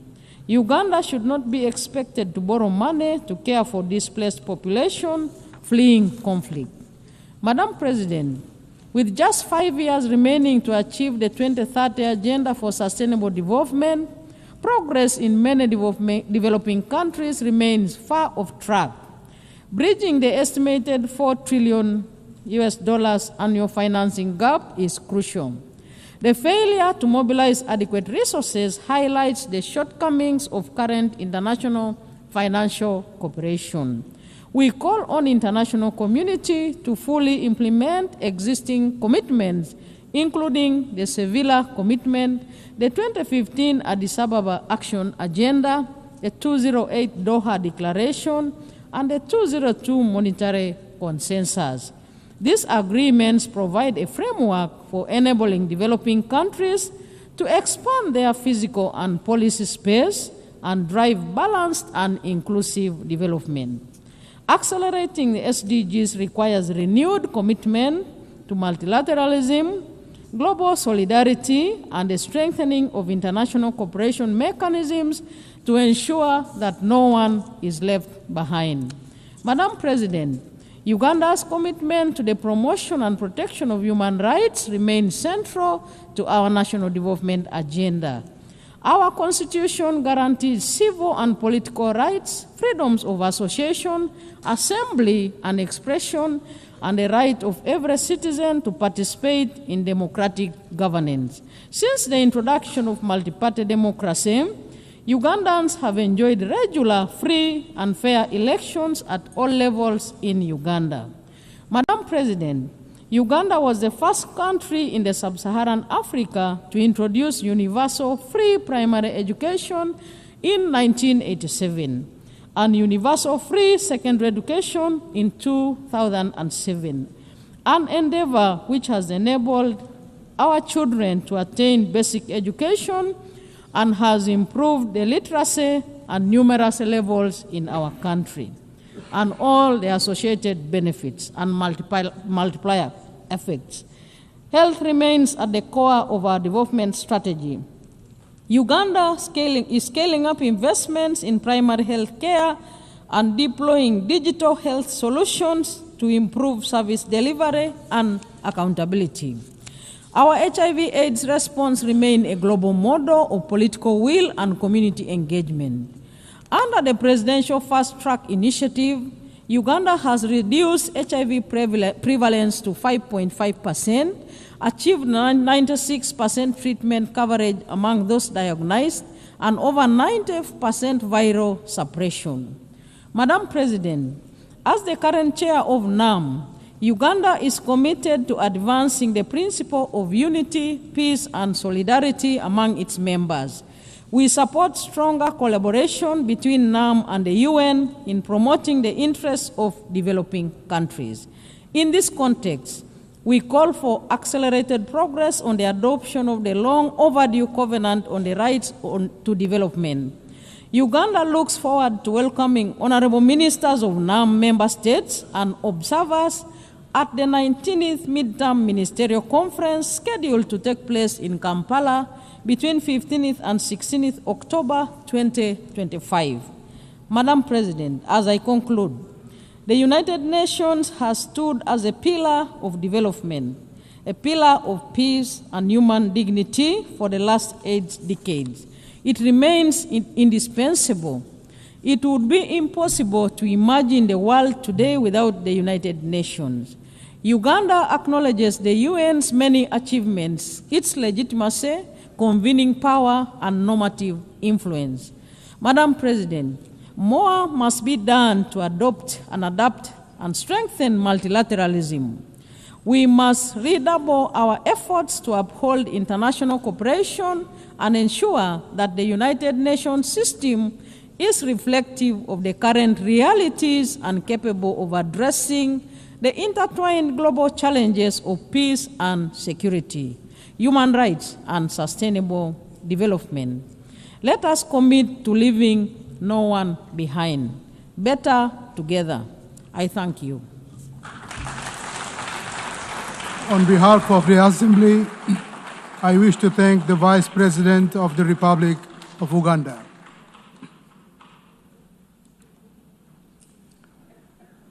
The Assembly will now hear an address by His Excellency Dick Schoof, Prime Minister of the Kingdom of the Netherlands. I request protocol to escort His Excellency and invite him to address the Assembly.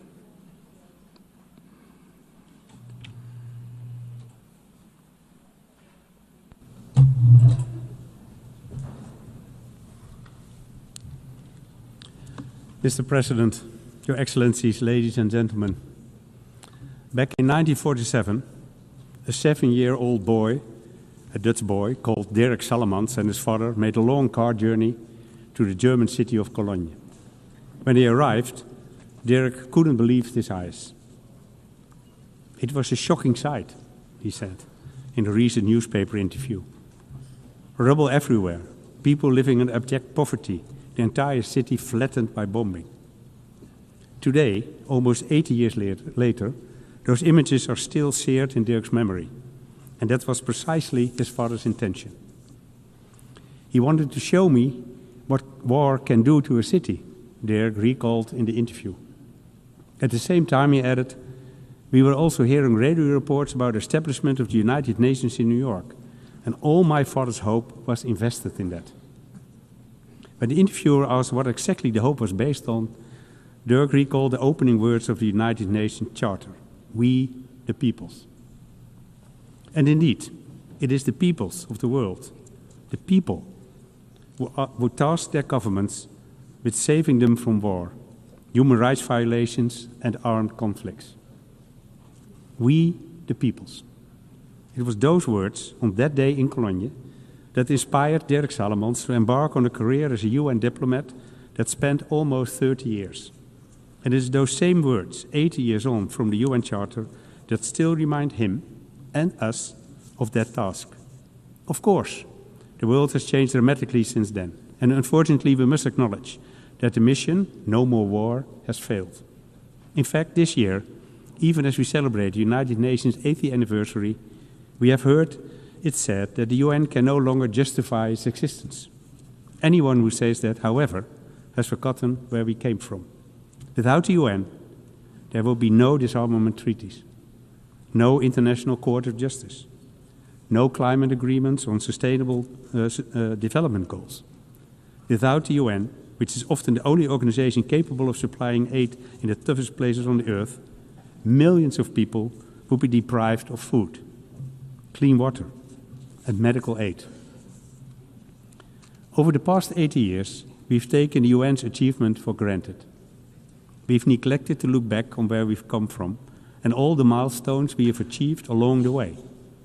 And although the situation right now might be especially difficult, I know this too. It has never been easy. Every achievement was preceded by the lengthy confrontations. Countries were often at loggerheads, and sometimes it was tempting to throw in the towel. But that never happened. And the reason can only be that, despite our many differences, we all understand what's at stake. That's the context in which I view the increasingly frank debate on the UN future. Yes, the world has changed. Yes, international relations have changed. And yes, the way we work together has changed. But I believe that this can lead us to only one conclusion, that we must change with times. And that's exactly what we're doing through initiatives like UN80, which aims to enhance the UN's impact on the ground, simplify its structure, and forge stronger partnerships with other bodies, like international financial institutions, the private sector, and philanthropic organizations. Changing with the times also means making the most of today's opportunities. Earlier this week, I spoke with several UN youth representatives. They are growing up in a different time to you and me, with new concerns, but also new opportunities. We need their insights, not only because our decisions will affect their future, but above all, because they are the future. So if we are to move forward, we must work together by using AI and other technologies wherever possible. And the Kingdom of the Netherlands has already taken the lead on this by teaming up with donors and partners to explore new ways of boosting the efficiency and effectiveness of multilateral institutions. New ways, but not new principles. Because the guiding principles, as laid down in the UN Charter 80 years ago, remain unchanged. And today I'd like to reflect with you on the most important one of all, the protection of the international legal order. Back then, that inspired everything we stand for today, leading to a multilateral system of agreements and providing a powerful counterweight to the idea that might is right. In my part of the world, as well for a long time, but now we know that this is not a given. We've seen that in Ukraine, whose people have been suffering under Russian attacks for 3.5 years now.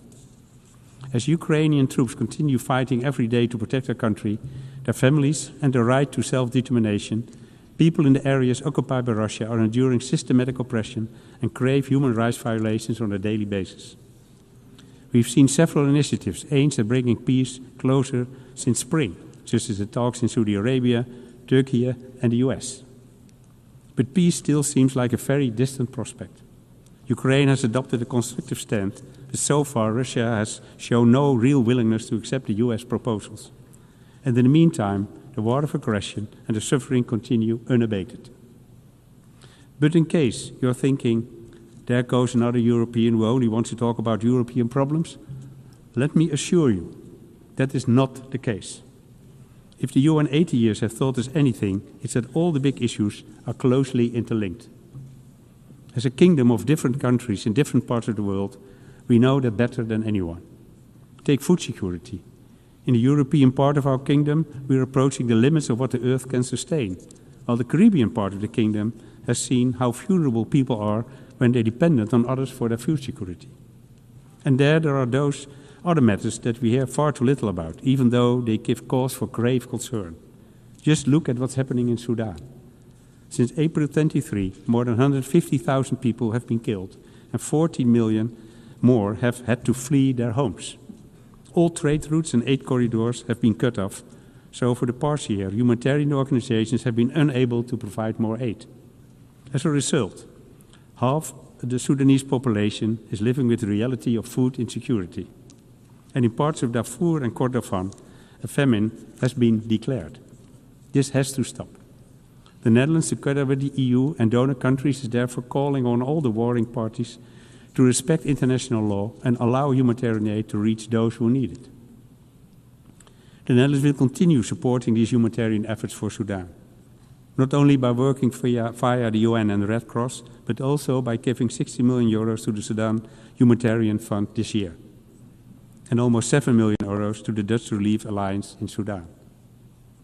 As I've said, the horrors unfolding in Sudan have barely registered in the outside world. The same cannot be said of the horrors unfolding in Gaza. Every day we see more heartbreaking images emerging from the region. images we scarcely thought possible, images that defy our understanding and even our faith in humanity. And there is only one appropriate response. This war, this suffering, must end now. That starts with the safe, independent and unlimited access of humanitarian aid for the suffering people of Gaza, including UN aid. And we will continue, at both national and European level, to urge the Israeli government to drastically change its course. The annexation of the West Bank and Gaza City is unacceptable, and we condemn any move in this direction. In addition, we are supporting the European Commission's proposal to restrict investment in Israeli companies that develop dual-use technologies. And we're also stating clearly that we want to suspend the EU-Israel Association Agreement, refuse goods from illegal settlements, and stop issuing export licenses for arms. At the same time, these actions must not obscure another truth. Hamas is a terrorist organization that must lay down its arms. There is no place for Hamas in the future governance of the Gaza Strip. What's more, the only route to a lasting peace is through negotiations that ultimately lead to a two-state solution. And with the signing of the Nuremberg Declaration in this high-level week, including by the Netherlands, we are taking a step on the path to a lasting peace. Ladies and gentlemen, as I come to the end of my remarks, I realize, as I'm sure you do too, how much work still needs to be done. How many areas in which we, the UN, have fallen short. And how long we've waited to adapt to this changing world. So I understand that some of us may be tempted to give in to despair. And yet, we cannot allow that. Because 80 years ago, a Dutch boy stood hand in hand with his father amid the ruins of Cologne. And in that wasteland appeared a glimmer of hope, sparked by what happened here in New York. A glimmer of hope that inspired Dirk Salomons and his father, and the peoples of these United Nations. We, the peoples. Thank you. On behalf of the Assembly, I wish to thank the Prime Minister of the Kingdom of the Netherlands. The Assembly will hear an address by His Excellency Bart de Wever, Prime Minister of the Kingdom of Belgium. I request protocol to escort His Excellency and invite him to address the Assembly.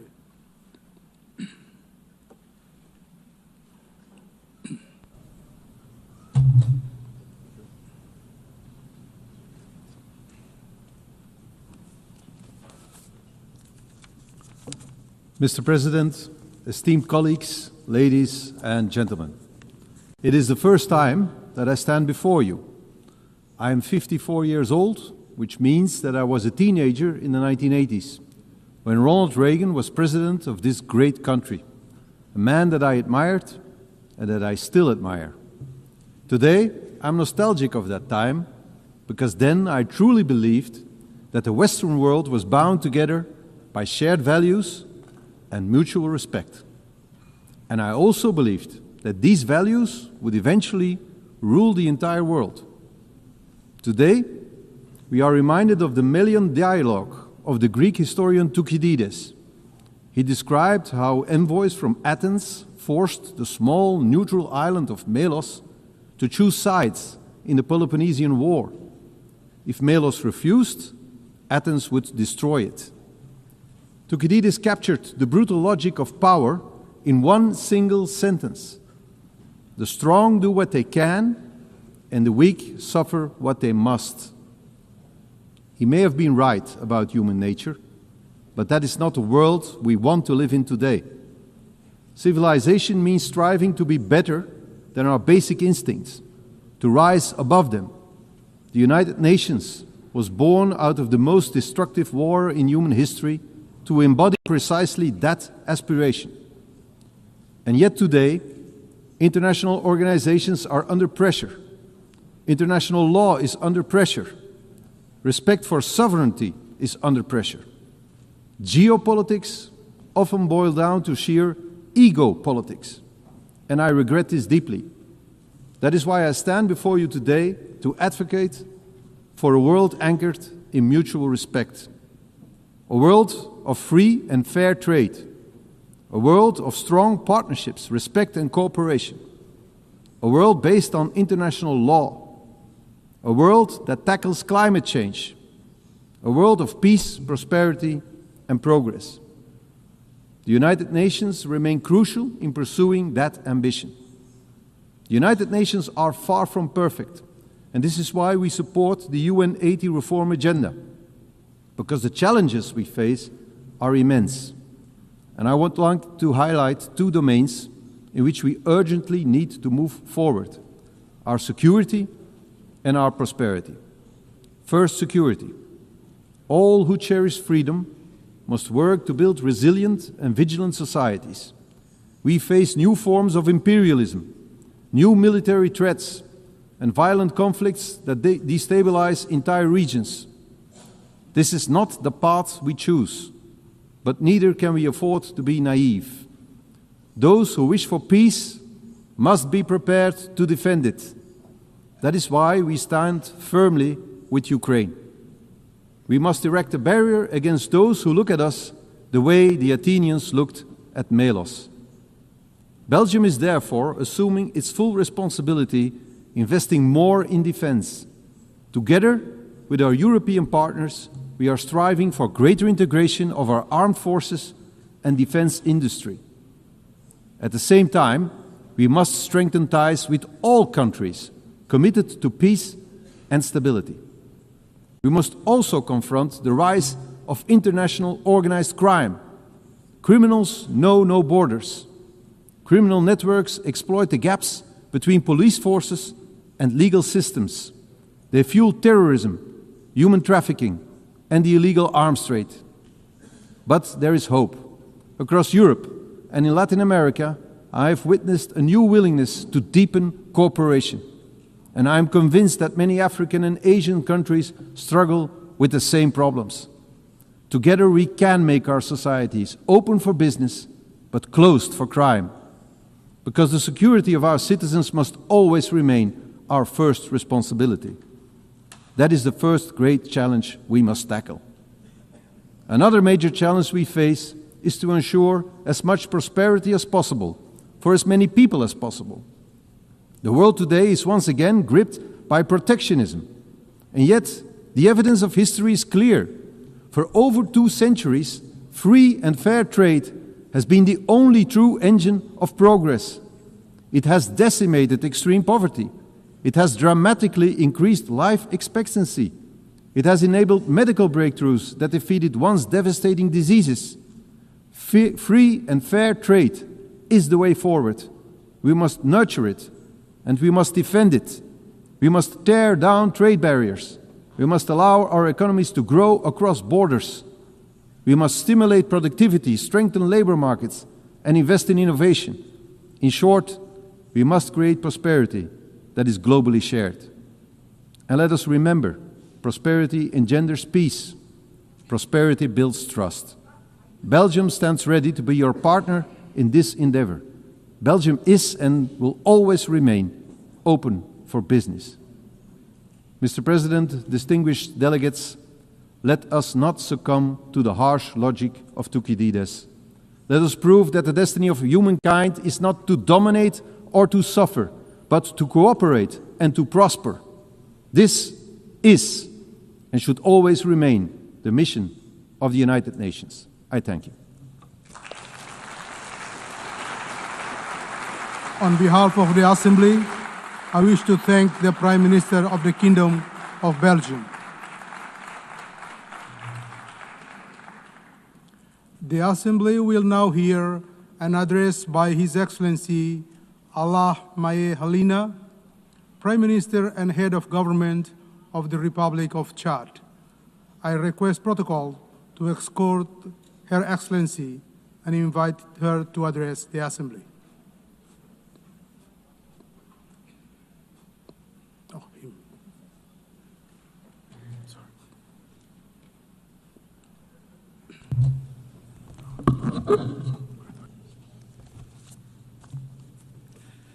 Madam President of the General Assembly, ladies and gentlemen, heads of state and government, Secretary General of the United Nations, because of constraints linked to his national agenda, Marshal Mohamed Idriss Déby Itno, President of the Republic of Chad, head of state, who wished to be involved in this important meeting at the United Nations, has not been able to come to New York. He would like to convey his sincere regret for not being here, and has conferred upon me the task of delivering his message, which reaffirms Chad's commitment to the principles of multilateralism and the sovereignty of peoples. It is therefore for me a great honor to deliver to this august assembly the message of the President of the Republic of Chad, head of state, and I quote, Madam President of the General Assembly, ladies and gentlemen, heads of state and government, Secretary General of the United Nations, permettez-moi à l'entame de mes propos rendre grâce à Dieu le Tout-Puissant, source de sagesse et de force qui nous a permis de nous réunir dans un esprit de dialogue pour nous pencher sur les défis de notre temps et de notre monde, au premier rang desquels les questions de développement, mais aussi les préoccupations de paix et de sécurité internationale. Je tiens à adresser toutes nos félicitations à Mme Annela Baerbock, présidente de la 80e session de l'Assemblée Générale pour son élection, et l'assurer du plein soutien de mon pays dans l'accomplissement de son mandat. De même, je voudrais exprimer nos infinis remerciements à l'ambassadeur Philémoyan, président sortant pour sa brillante direction de la session précédente. Aussi, je voudrais exprimer notre sincère appréciation et tout notre soutien au secrétaire général M. Antonio Guterres pour ses efforts inlassables en vue de maintenir haut le flambeau du multilatéralisme fly the flag of multilateralism high, embodied by the UN, whose mission and even raison d'etre is currently being tried by numerous challenges that are constantly affecting our common bedrock of humanity. Madam President, Your Excellencies, ladies and gentlemen, L'Organisation des Nations Unies, 80 ans après sa naissance, dans la douleur de guerre, doit aujourd'hui renaître dans la vérité de nos espoirs. Le thème choisi cette année, Mieux ensemble 80 ans et pour la paix, le développement et les droits de l'homme est plus qu'une célébration. Il est une interpellation, une invitation à réexaminer le rôle, la pertinence et surtout la légitimité politique et morale de notre organisation commune. Il serait injuste de nier le mérite historique de l'ONU. Elle a contribué à préserver la paix mondiale, encadrer la décolonisation, faire progresser les droits humains et offrir un cadre de coopération multilatérale. Néanmoins, il convient de souligner que 80 ans après sa création, l'ONU reste encore loin d'avoir accompli les accomplished the aims that were conferred upon it by the Charter, despite undeniable progress that I mentioned. We have to note that the UN has never disappointed as much as it is today, in particular because of its inability to stop bloody conflicts that continue to prevail in several areas of the world, in Africa, in Asia, in South America. There is increasing defiance because too often major decisions taken by this organization seem to serve the interests of some great powers to the detriment of the aspirations of the countries of the South, because the Security Council remains a very fixed structure and legacy of the post-war period, where Africa, the cradle of a fifth of humanity, remains excluded for all major representation, because sanction and intervention mechanisms are often selective, and indignation seems to be conditioned on where it's happening geographically. We need to be bold enough to say here, peacekeeping missions of the UN have often failed in their promises and in their duty, be this in Haiti, in the CAR, in the Democratic Republic of Congo, or in Mali. The Blue Helmets, in certain cases, have been accused of inaction and even behavior that runs counter to the very principles of the organization that they represent. How can we understand that instead of protecting, some have been complicit in violations? How can we explain that after being there for decades, conflicts still persist and in some cases are worsening. These failures, often tragic, erode the legitimacy of the UN on the ground and in people's hearts. It is crucial for peacekeeping operations to be reformed very deeply and evaluated in a transparent way, refocused on their fundamental mission to protect civilians. Madam President, ladies and gentlemen, for more than 7 decades, the world is witness powerless to a human and political tragedy. I'm talking to you about the Israeli-Palestinian conflict. The current situation in Gaza with indiscriminate bombing, millions thousands of civilian deaths and the systematic destruction of vital infrastructure is a collective failure of the international community. We're not just talking about a conflict anymore. We're talking about a humanitarian scandal and an unprecedented moral challenge. The latent war between Israel and Iran, regional tensions, the inability of the UN to bring a lasting solution undermines not only stability in the Middle East, but peace throughout the entire world. As long as justice has not triumphed in Jerusalem and Gaza, there will be no people's consciences will not be clear here in New York. As long as international law is flouted in Palestine, it will be weakened elsewhere. We are calling this year, as we do every decade, for the effective recognition of the Palestinian state in the 1967 borders, the immediate end to illegal settlement, and a political solution that guarantees the coexistence of 2 viable, free and secure states. To this end, my country welcomes the adoption by a broad majority of the New York Declaration on Palestine, dated the 12th of September 2025. This is a historic step forward and a major step in the quest for a just, comprehensive and lasting peace in the Middle East. Our collective duty from now on is to transform the strong declaration into specific acts and to turn the hope of the Palestinian people into a reality. Madam President, ladies and gentlemen, in the area of development, the UN is struggling to make the collective step forward that is needed to ensure the implementation of international agendas, and primarily the 2030 agenda.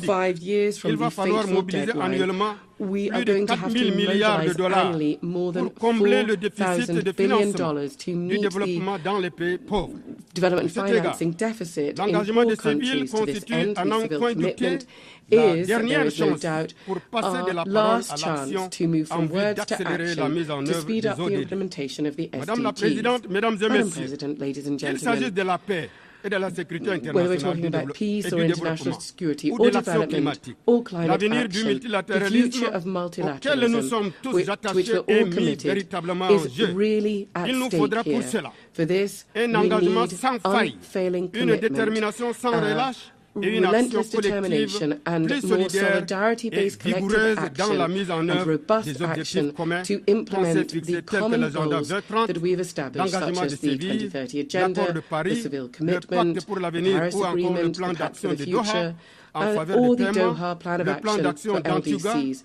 the Antigua and Barbuda Plan of Action for small island developing states, and the Awaza Plan of Action for landlocked developing countries. Yes, the success of the UN will be judged in the light of our collective ability to help vulnerable countries such as African countries and countries in special situations, their ability to meet the challenges to ensure that no person be left behind.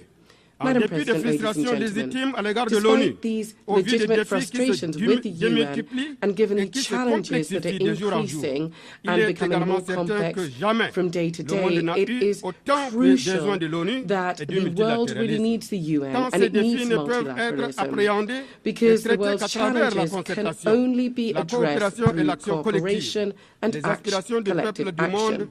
The aspirations of the peoples of the world for a peaceful life, a healthy planet, and equal opportunities, access to well-being and prosperity, all whilst human rights are upheld, are valid as are everybody's right to live in a just, fair and safe society. But they can only be ensured